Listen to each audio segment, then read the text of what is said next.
Hello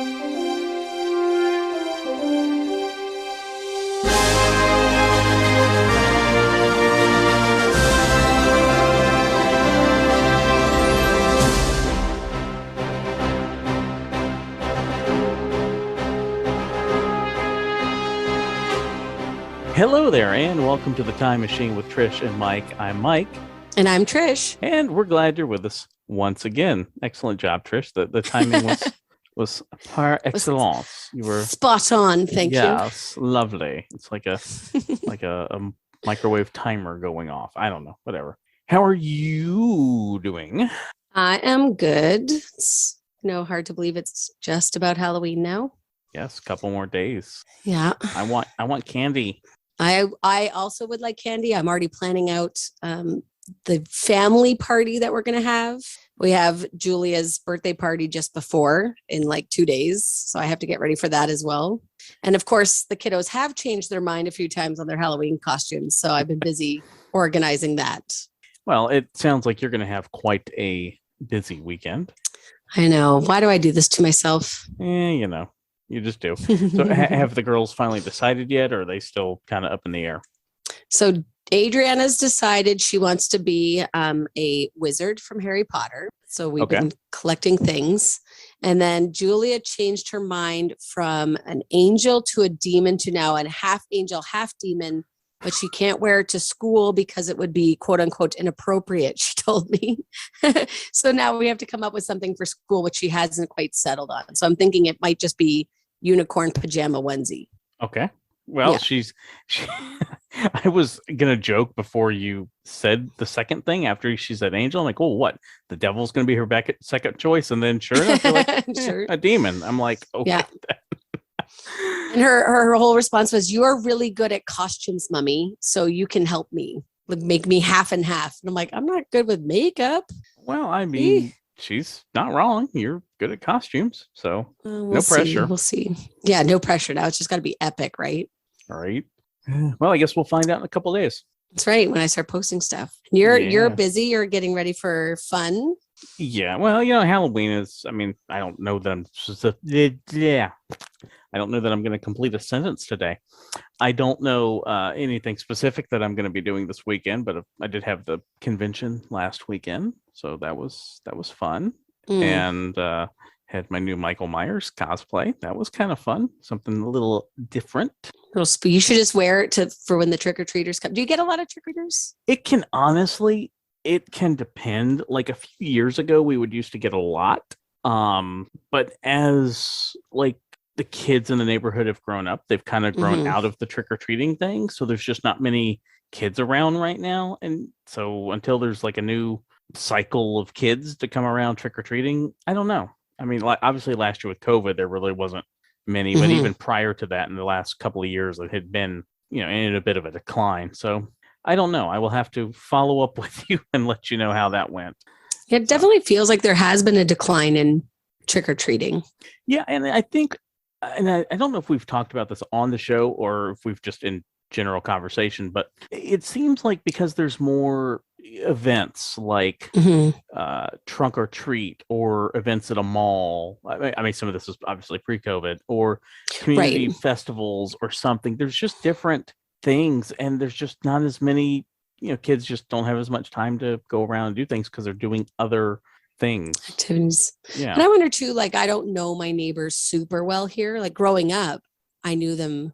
Like you knew them really, really well. So you felt comfortable going around to house. Sure. Yeah. But I don't know.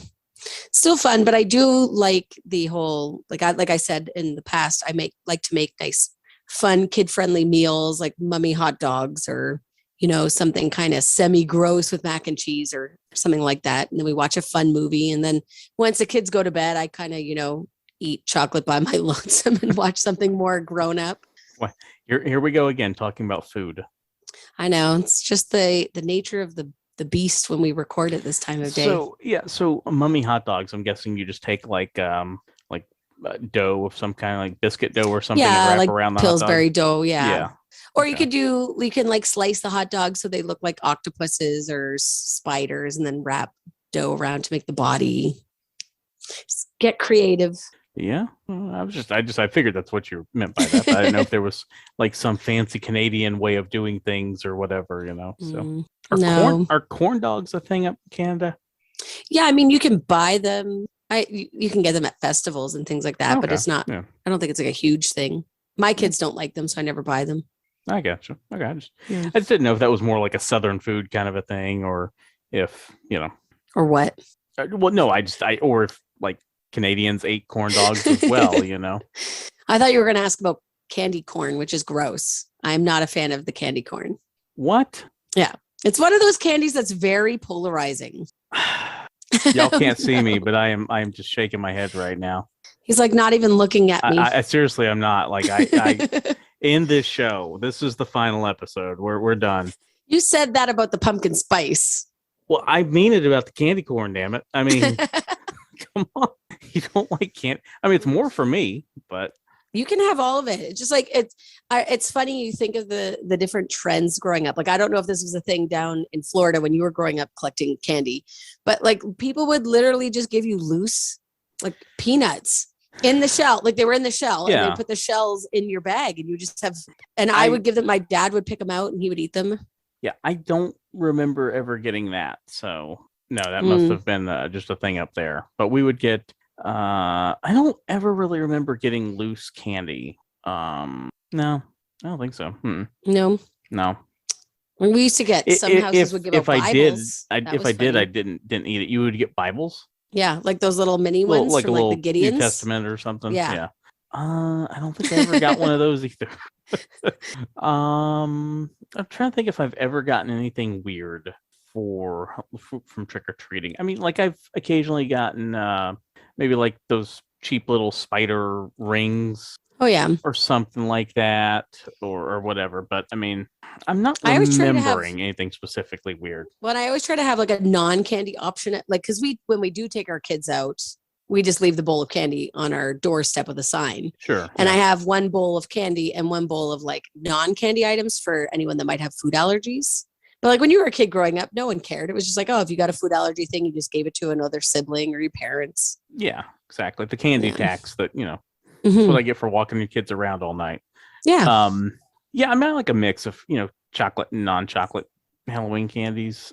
You know what? I don't like those, and I don't remember what they are, but you're going to know exactly what I'm talking about. They're kind of molasses type thing. They come in the black or the orange. Oh yeah, paper. The Tootsie. Yeah, they're like almost like a Tootsie Roll, but they're not. I know what you're talking about. Yeah, those things were gross. Yeah, they'd be the orange paper with like the little pumpkin face on it. Yeah, and then half the time the paper would still stick to the candy, and gross. No, those are a big no for me. So what is Trish's like favorite Halloween candies? Since you hate candy corn, I mean, whatever. Candy corn is just like the texture and just not a good flavor. Anyway, I'm like a big candy bars, like chocolate. Okay. So I'm happy with any of those. We used to get like Smarties are good. Well, so you guys call them Smarties. We call them Rockets. Mm-hmm. Those are always great. I'm having flashbacks to our snack swaps that we've done. Have we ever discussed those on here? I don't know if we have. I don't think we have. That we've exchanged American and Canadian goods. Yeah. So Trish and I have done a couple of snack swaps where we've sent goods from each other's country to the other one. I think I may have made sense with that statement, but anyway, you know what I'm saying. And we got into the Smarties Rockets discussion because Smarties for us is what you call Rockets. That's the little rolled up candy circles in a disc. They're like the powdered pressed discs. Yeah. Right. But you have a thing called Smarties as well, which is chocolate, kind of similar to our M&Ms a little bit. They're candy coated chocolate. Yeah, they're a bit thinner, and they do have a little bit of a different taste. But like if you need something to quickly identify them, they are similar to an M&M. Go ahead. I was gonna say they're not nearly as good as they used to be in the past. Like they went to instead of using artificial dyes and flavorings, they went to natural dyes and flavorings, and it's just not the same. I know it's better for you, I guess, overall, but I miss the Smarties of my youth. Yeah. And I'm trying to think, what else do I like? I mean, I love Reese cups. I'm always a sucker for any sort of Reese cups, Reese's Pieces. Can we say Reese's Pieces? Yes. And we get the extra buttercup here than you guys. We get a package of 3 and you only get a package of 2. But we also have a pack of 4 as well. Oh, interesting. But the 2-pack is bigger. They're bigger and heavier than the pack of 3 because Nick and I have done experiments. Oh, okay. Now, I have been in a movie theater before where I've gotten a pack of 3. Oh, interesting. It was like, because normally, like, you go to a gas station or a drugstore or grocery store or something, you can typically get a 2. That's like the normal. And then you get the king size, which is the 4. But I've been in theaters before where I've gotten a pack of 3. And I'm like, what? This is a ripoff. And I'm also paying like $4 for this. Oh, yeah. Movie treats are ridiculous. Yes. I don't miss that. I miss going to the movies. Although I'm very excited because here in like a couple more weeks, finally, I get to go see the new Ghostbusters. Ooh, in theater? Yes. This is exciting. Yes, I'm ready. Come on. Come on, November 19th. Come on. I'm ready. This movie should have came out last year. Before. I know. I was like, it's too bad it can't come out before Halloween, but soon you will see. Yes, I'm so ready for this. This movie looks so good. I have no idea when I'm going to return to the movie theater. I miss it's funny. I miss the idea of going out. Yeah. Right. Like the planning of like, oh, we're going to go out to the movies, but I don't really miss sitting in the theater with a bunch of strangers. I miss the big screen. That's about all I miss. I don't miss people. You know, thankfully the theater I go to has stadium seating. You have individual recliners. So it's pretty nice. And you can pre-purchase your seats. So you can, I mean, obviously if there's open seats next to you, people can buy them at this point because I don't think the theater is still doing like spaced seating, but I could be wrong. I don't know. But either way, I am going to see Ghostbusters. I am ready. Well, know what else we're ready for? To get started on the show. Yeah. I was going to say this whole story of like going to the movies and being entertained brings us into our very first segment. I mean, it does. And, we're talking about Halloween and favorite movies real quick, because what's your first story for the day is it does sort of tie into entertainment, and there was a movie made about it. Do you have any favorite Halloween, scary, spooky horror movies that you like, or you're not really a big horror? No, I'm fan? Not a big scary. No. Yeah. So I'm like kind of a baby. So I appreciate like Hocus Pocus and like Halloween Town. So my girls are very excited. We watched Halloween Town last year, and this year we're going to watch Halloween Town 2, the return to Halloween Town. So yeah, I like, but I mean, I've watched scary things in the past. Like I really enjoyed I Am Legend in theater. I was really nervous about it. I wouldn't call that a horror movie, but okay. Oh, that's like scares me though. Zombies, anything with zombies, I'm not. I remember watching 28 Days Later? Because there's 28 Days, the Sandra Bullock movie. I do the same thing. I'll be scrolling through the TV, the guide thing, and I'm like, 20. Oh no, that's not the one I want. No. Whereas we'd be opposite. Yeah. But I remember watching that one in high school. My boyfriend in high school, he would be allowed to stay over when we'd have like special holidays. So like Halloween, he would go and he would sleep in my brother's room since they were no longer at home. And we would stay up and have popcorn and chips and hang out with my parents or whatever, and then watch whatever movie we want. And so we watched 28 Days Later. And I remember like flinging the DVD rental box like out of my room, and I was like, Matthew, you're taking this, and it cannot be in my room. Like you have to, like he literally had to babysit the DVD for me overnight because I just could not handle having it like in my presence. So that freaked me out. They were fast zombies. Well, not for me. No. I know what I'm going to get you for Christmas now. Oh God, no, I don't know. Nothing. No, I like suspense. Like I remember watching Saw in theater, and while it was gross and creepy, I actually really enjoyed it because of how well the twists were done. Right. Like you could appreciate the amount of work that went into the movie. And this is when I was brave with my friends in high school, and we went and saw The Grudge 2 in theater and The Ring at a sleepover. But then I'm one of those people that has to put on something cute after watching The Ring. I had to put Babar on, which I don't know if you guys have Babar. Yeah, the elephant. Yeah. Oh yeah. Mm-hmm. So the cute little elephant, and I would watch a couple episodes of that before going to bed. That was your palate cleanser. That was my palate cleanser. Yeah. Why? What's yours? Yeah, I'm an old school guy. So like Halloween, Friday the 13th, Nightmare on Elm Street, Freddy Krueger, that sort of thing. The Saw movies are good. And to your point, that's one thing I liked with the Saw was there's some gore to it, but it's more suspense. Mm-hmm. And I think horror over the last 15 to 20 years has gotten away from that. From what makes a good horror movie is that suspense factor. Yeah. And they go gross. They rely more on the gore and the jump scares, and there's just not the psychological factor to it. So that's why I'm not as big of a fan of some of the more recent stuff. So I tend to stick with the classics. And so with that being said, we might finally start the show now. What I was going to bring up, though, the quote that Stephen King is famous for, where he says, "I recognize terror as the finest emotion. So I'll try to terrorize the reader or the viewer. But if I find that I cannot terrify, I will try to horrify. And if I can't horrify, I'll go for the grossed out." And then he said, like, "I'm not proud of the grossed out." I'm with you. I like the refinement of horror, that delving of suspense, which does actually bring us around to that segment, which is the War of the Worlds is, going to be debuted on radio October 30th, 1938. Mm-hmm. Now, what's interesting about this is it kind of was the perfect storm that led up to a lot of people actually believing it happened, which is kind of wild that people would think about it.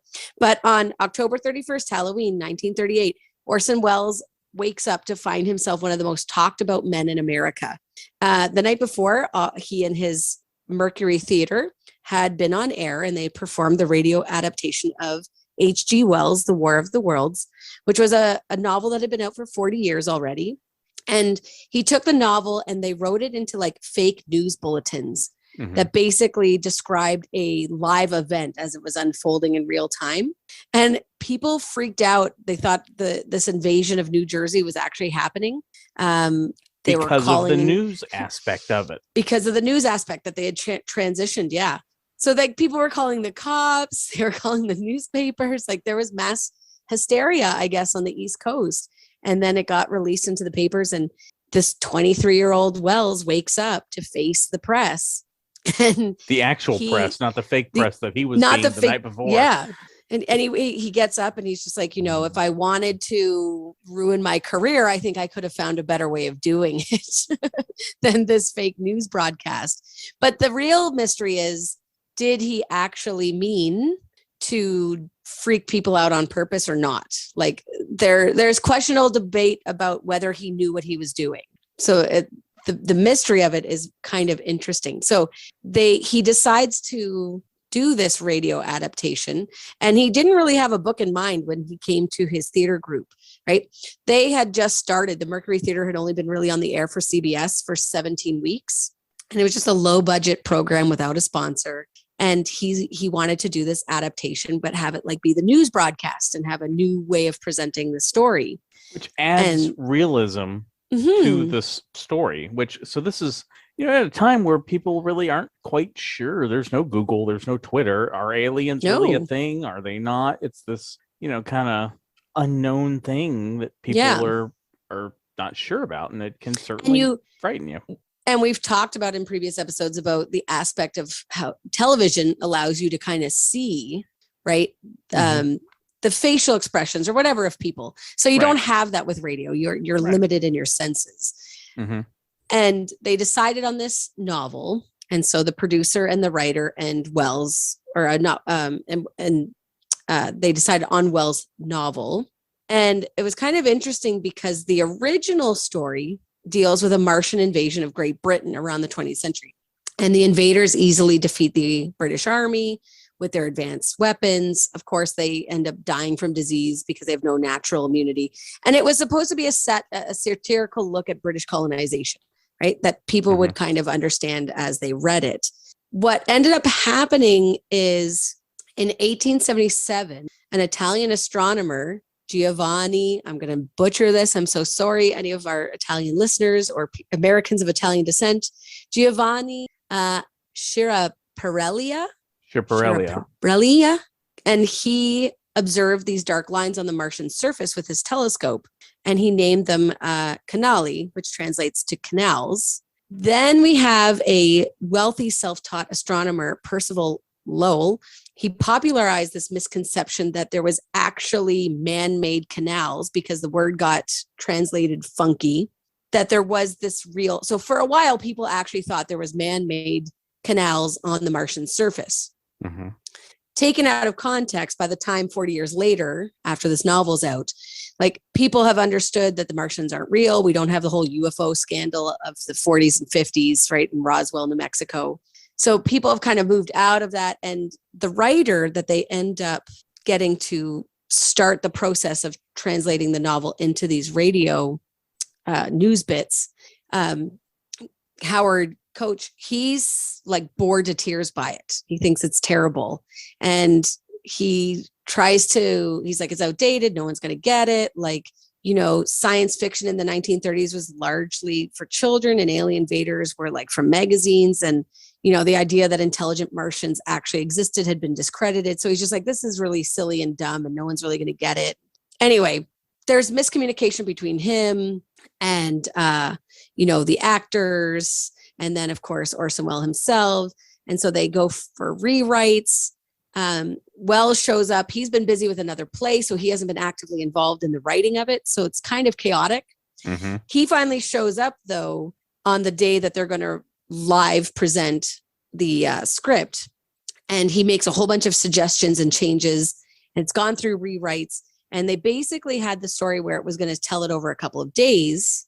And they scrapped that. So it has like the live 40 minutes is what it's supposed to be of this invasion. Right. And the first half of the show is longer than the second half. So any viewers that tune in late have missed the introduction of what's going on. Right. So they have to take it at face value that what they're hearing is real. Yeah. And normally with news broadcasts, halfway through at like halfway on the every half an hour, mm-hmm. the radio would stop. You would break the story. You would give kind of the news so that the story is taking, the little intermission. Yeah. But they didn't do that. So at 8:30, when the news should break in. Which during a breaking news event, you would abandon the half-hour updates typically. You might do a quick reset of whatever's going on, but generally speaking, you're going to abandon your regular programming. Mm-hmm. So people are like, oh my God, the news hasn't happened. It's 8:30 and they're still telling the story. So they think it's real because of all of these edits. And then on top of that, the actors themselves wanted it to be really realistic. So for example, the actor that was playing the newspaper reporter in the adaptation, he went back to recordings of the Hindenburg disaster, and he listened to there's that really famous recording, right? Where the news reporter is yelling out in shock and dismay mm-hmm. at the horror. So he listened to that on repeat over and over and over to get the nuances of the vocal. I don't know. What do I want to say there? The vocal inflection and the emotion. Inflection of the voice. Yeah. Yes. I'm like, the word is on my tip of my tongue and I can't get it. So he's repeating it and studying it. And so it's delivered really authentically. And people just lost their minds, and they thought it was real, I guess. And there was news of suicide attempts, that people thought the world was ending. And so they were doing really drastic measures, looting and, hoarding items, and then going in their basement and waiting to come out until the military said it was safe. Like all kinds of really bizarre stories came out of it. Now at the press conference the next morning on Halloween, Wells, denies that he never intended to deceive people. It was just for entertainment. But if you look at the video recording of this conference, his performance is captured by several newsreel cameras. He just seems like a little bit too remorseful and too contrite. The words are chosen really carefully. Now he is a writer and an actor. He's had time to think about this. Yeah. So take that as you will. But the War of the Worlds definitely catapults him in Hollywood, and he's going to go on to make Citizen Kane. And, the broadcast definitely gave him a lot of fame and fortune from it. Good for him. And it's out there on YouTube if you ever want to go listen to it. That could be a fun thing for Halloween. Yeah. So if you're looking for something to do here in a couple nights, throw that on. Mm-hmm. Yeah. Actually, I've never heard I've seen the Tom Cruise movie. That's my birthday twin. Tom Cruise is your birthday twin? Yep. I mean, obviously way different years, but yes. So yeah, I thought that was it's really fascinating to me to think about what people would actually like, that they literally believed aliens were attacking. Like, well, you wonder what goes through someone's mind where they're that convinced. Well, like I said, at the time, you don't have access to as much technology and knowledge. Mm-hmm. And if something's being presented as a live event and you've kind of thought this could possibly happen, it's mm-hmm. plausible, where I could see people buy into this and think it was happening. Like I listen to, if I'm driving or something, I'll be listening to a sports event or something on the radio. When you listen to, a football game or a baseball game or whatever on the radio, they have to describe it for you because you can't see it. Mm-hmm. When you watch something on TV or a hockey game or whatever, you can see it. And yes, there's a play-by-play guy, but they don't always have to be on the spot every second with every play, because they can kind of let the play happen and talk about it and open, lead up to the analyst to break down what happened. Mm-hmm. Whereas on radio, it's more real time and descriptive. Like, the Atlanta Braves have taken the field wearing their white top uniforms with Braves and red trim and, and white pants, mm-hmm. or something. Like, you literally describe everything. And so I could totally see where this was not. It'd be fascinating. Yeah. I wonder too, like, although they said at the time that there was this, Martians aren't real or whatever. I think it really does speak to the fact, though, that people were very concerned about the idea of what's out there. Mm-hmm. Right. I know we're at the end of the 1930s, but we're gearing up for space travel. We're gearing up for the idea of the space race. Roswell's going to happen in a little bit after this. And then there was already Martian reports or UFO reports in Europe and other places at the time. So you wonder if he had gone with another science fiction book, what the outcome would have been. But anyway, whether or not he did it on purpose, it was an amazing feat of entertainment. Yes. And like I said, definitely propelled him forward in his career. So good for him at 23 to figure that out. Yeah. Good for him. It worked. Made a good career off of it. That's for sure. Mm-hmm. Yeah. Good deal. Well, speaking of, how you can see things and it changes your perspective on things because you can see things versus radio, that mm-hmm. kind of takes us to our next item. And that is on October 29th, 1998, HD TV broadcasting became widespread in America. Now, no more lies. Everything's in high def. Yes, and it's interesting when the shift to high definition, which really didn't take place in mass until mm-hmm. more like the mid to later 2000s, as more people had HD TVs. Networks and studios and stuff did kind of have to change the way they presented things because these cameras now do pick up more yep. lines of definition, and so you had to look at how you did lighting and makeup and all that stuff is completely different now in an HD world versus, back when we were in standard definition. Yeah. I remember the first movie I watched on an HD TV was not a movie that was really designed for so you that getting world. That full effect. But you could tell like suddenly everything had like a cheaper quality to it because mm-hmm. they hadn't planned for the HD camera. So you were just like, this is not good. Yeah, and that's why, and it kind of goes back to our discussion a couple of weeks ago about film, where film is able, because there's so much information and resolution in the film, that's why we have such high quality versions of a lot of old movies.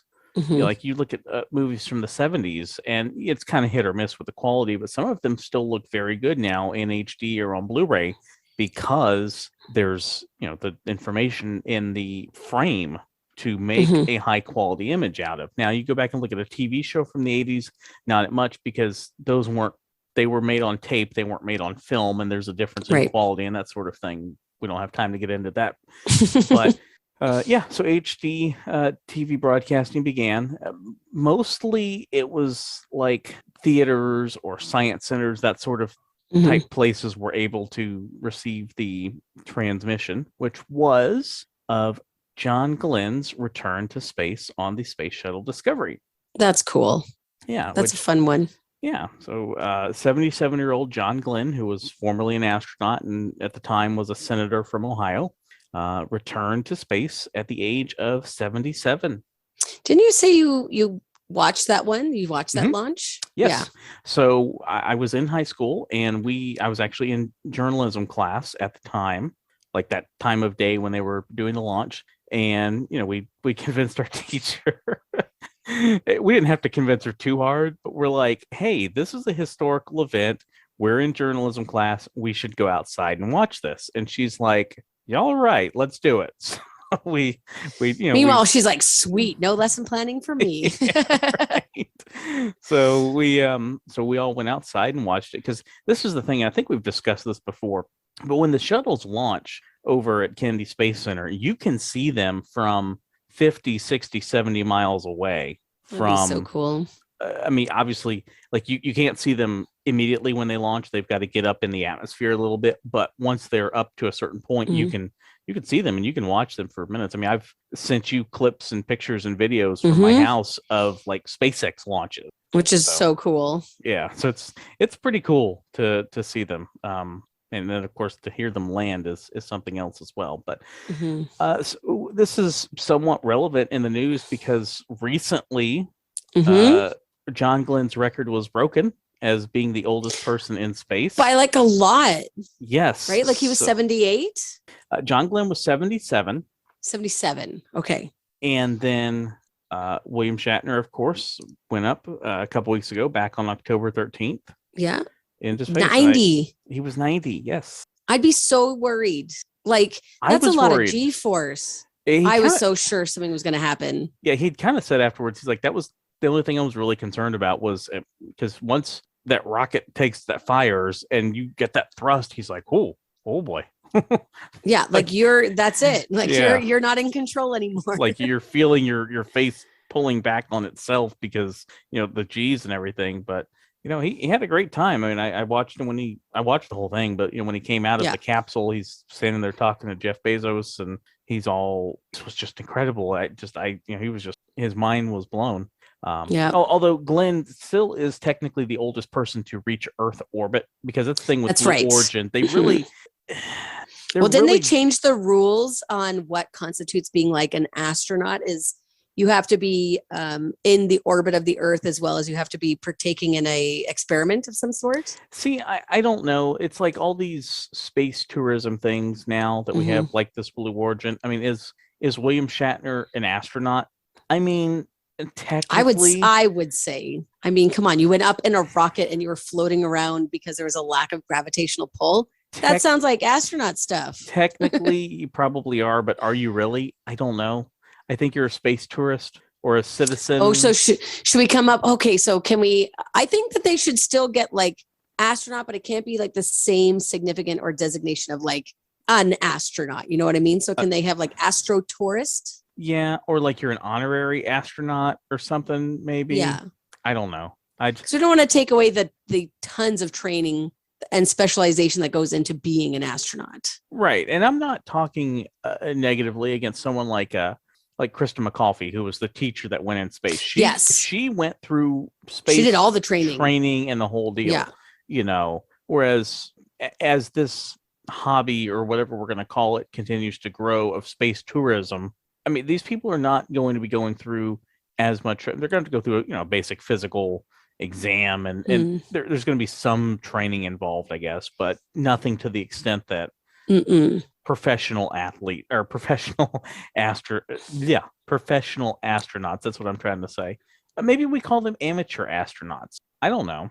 Yeah. But I mean, it still sounds like astronaut stuff, but you're right. Like I don't want to minimize the amount of work and effort and training and specialization that people that their job literally is to go to space to do experiments for us and learn about the Earth. Yeah, and Glenn was, used in experiments because they wanted to determine the effects on, an older person, because nobody of that age had ever been in. And how long was he in space for? They were up there for, I believe it was 10 days, 10 or 11 days. That's way longer than like 3 minutes. Wasn't Shatner only up there for 3 minutes? Oh yeah, from launch to landing was like 12 minutes. That's crazy. It's kind of crazy that you get that quickly. You get up there and get back. Right. That's kind of mind-boggling in of itself. But then they were talking about the cost involved. Now I know Shatner got a free ride because Bezos is a big Star Trek fan. Right. Right. So he just said, hey, this is just on the house. Pretty much. But for other people, it's like what, $50,000 or $30,000? To be honest with you, I don't know the exact price, but it's more than I could afford. Yeah. So for 12 minutes. Right. Yeah. And other people are saying, I would much rather take that money, rent like a whole tropical island for a week. And that would be a better vacation. At least you could enjoy it longer. I mean, don't get me wrong. You are getting a memory of a lifetime if you do this, but it's not feasible for me. So fun fact, a guy I work with, we were sitting there watching this a couple weeks ago when Shatner went up. Go ahead. You did you find the number? I was going to say, they said that orbital trips can be $58 million price tag, but that's I think for a whole rocket. I want to know, like, just as Bezos, how much would a ticket? So it says NASA said because they eventually want to open up the ISS for tourism as well, right? Mm-hmm. Right. They said that it would cost $35,000 a night to stay on the ISS. Okay, but how much to get there? They said the estimated to be 50 million to get there. Like what? I don't know. I'm sorry. These numbers don't seem to add up. Yeah, if I'm paying that much, you need to like comp me a night or something. I'm just saying. Who has that kind of money? Not me. Not me. It's for darn sure. Anyway, so me and a guy I work with, we're standing there, we're sitting there watching this a couple weeks ago when Shatner was going up, and he tells me he went to space camp when he was a kid. That'd be fun. I would get so sick. I don't think I could do any of the experiments. Yeah, I probably couldn't either, but I'm just like, I hate you. That's pretty cool. Because I would always see it as like a prize on Double Dare or, some other kids game show or something. I'm like, wait, you actually really went? I was like, he's like, yeah. And I'm like, you suck. Yeah. You're like, that's not fair. Especially for you, like you literally live right there. Yeah. Right. Right. So in closing, to wrap up the Glenn story, as we move on to your favorite segment of the show. Yeah. Which, by the way, I have to call you out, because as we were doing our pre-meeting for the show, you thought I was saying HGTV, and you were greatly confused as to why John Glenn was decorating a house. And you're like, yeah, John Glenn, and it goes together. And I'm like, how does John Glenn and the Home Garden Channel go together? But anyway, so this was I love like callbacks and references to previous things, like in movies or shows. So when John Glenn was orbiting the Earth on the space shuttle mission, as they flew past Perth and Rockingham, Australia, at the houses in the city, they left all their lights on as the shuttle passed overhead, so he could see them from space as a hello, which they did back during his Friendship 7 flight back in the day. So I was like, that's pretty cool. That's so cute. I love that. It would be pretty mind-boggling to go to space. It's definitely not something I ever want to do. The whole idea of space is too scary for me. Like the vastness, the emptiness, let alone the lack of oxygen, too scary. Yeah. I mean, I'd be a little more willing, I think, to do something like the Blue Origin or the Richard Branson Virgin Galactic or something, where it's like you're kind of going there and you're coming right back. It would be the idea of going up like into, deeper space where like the space station is or something. Then it's like, okay, can I really get back down? Oh, I don't even like going on regular airplanes, let alone like strapping myself to a rocket.